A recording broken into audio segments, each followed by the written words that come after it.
Now to Kanye West. He is not a stranger to controversy, and he's back in the headlines this week for his comments about former President George W. Bush.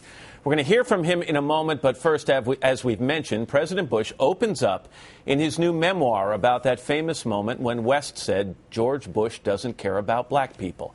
It's something I asked President Bush about when we sat down recently in Texas. I didn't appreciate it then, and I don't appreciate it now. It's one thing to say, I don't appreciate the way he's handled his business. It's another thing to say this man's a racist. I resent it. It's not true. And it was one of the most disgusting moments of my presidency. Here's a two-term president who ran the country during Katrina, 9/11, wars in Iraq and Afghanistan, and the financial meltdown. And he's pointing the finger at Kanye West and that incident as the worst moment in his presidency. I asked Kanye West to respond to President Bush's remarks. As far as it being the worst moment of his presidency, I can't really speak to that, but as his take, his explanation, I completely agree with and I empathize with totally. And I felt like that the entire time that, I was being, hailed as a hero and everyone saying, yo, I'm so happy you said that, and I didn't like you before, but now I like you because you said this, and you just sit there and in your heart as a person that in a moment of emotion to peg someone or to call a name or peg someone as a racist is not, it's just not right. Yeah, there was great frustration with the response to Hurricane Katrina. And there we were standing there. It was just a few days, less than a week afterward. But while most people expressed frustration, you did take it across the line. And you said you made it a little more sinister, that the federal response to Katrina was because of race. And so do you regret having said that now? I don't want to speak on the word regret. And I think a lot of things that happen in America, period, are because of race, just the way this country was built and the struggles we've had to get into, positions, through media, through social positions, through gentrification, through like so many. It's a way bigger conversation than that. But what I wanted to speak to with Bush was just to say that I empathize with the idea of being pegged as a racist. Just play the tape. Don't even listen this time. I want you to just look at his face when he is commenting about you. And just look at him. I mean, this is the most emotional he got during my entire 3.5-hour interview with him. What would you say to him if he would meet with you face to face? And I'm not sure he would, but if he would. I mean, I didn't need you guys to show me the tape in order to prompt my emotion to what I'm going to say. No, I'm just asking you, when you look at his face, what would you say to him? I mean, pre-looking at his face, I came up here because I wanted to say something to him right after the fact.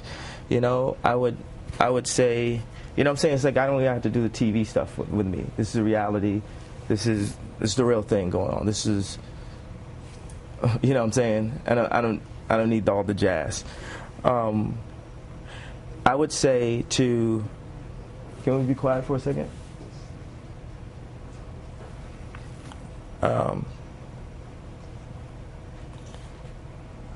I would tell George Bush,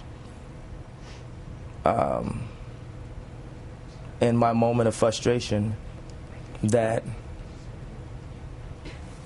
I didn't have the grounds to call him a racist. And you're sorry. Yeah, I'm sorry for... I think I get the point. I want to give it the exact perfect wording, because everything that I say gets taken and drawn into headlines, and I'm here to man up to different mistakes that I made and speak to the moment when I pegged George Bush as a racist. I came here to say that I made mistakes, that I've grown as a person, and that it's not as easy as boxing someone into a villain role or into a race role. I did not have the enough information in that situation to call him a racist. That might have been the emotion that I felt. But me being a rational, well thought out, empathetic human being, and thinking about it after the fact, I would have chosen different words. Even in these times where I was considered to have done something so wrong, my motivation was from a good place. Maybe mistimed, maybe not the right wording, not using or realizing the power of my words and the way they would stop the internet. But nonetheless, that it's very pure and from a good place. So it sounds to me, and not to oversimplify it, what you're saying is we're human, we make mistakes, but we have to learn from our mistakes. Yeah. And during the interview, Kanye West also told me that he empathized with President Bush because he, too, talking about Kanye here, was called a racist when he interrupted Taylor Swift at the 2009 MTV Music Awards. As we often do on Today, we rolled video of that moment during his answer. We're going to show you his reaction in a moment. But after our interview, Kanye fired off several tweets, including this one. Quote, "I really wonder if Matt Lauer thought that blank was cool to play the MTV clip while I was speaking about Bush," end quote. Here's the moment Kanye's talking about. We're alluding to when you walked onto the VMAs and grabbed the mic from Taylor Swift, and some people said this wasn't a guy expressing his musical preference. This was a guy who was making a statement about race, that Beyonce was better than Taylor Swift, and you got accused of racism. Yeah, exactly. And it was so funny to me that it could be a race thing, because where I was expressing was my frustration from years and years of seeing, you know, yo, how am I supposed to talk if you're going to run this thing in the middle of while I'm talking? It's under. You won't be hearing it. But I'm hearing it while I'm trying to talk. Okay, can you take the sound out of the overheads, please? Just pick up. You said it wasn't a race thing. Please don't let that happen again. It's like ridiculous.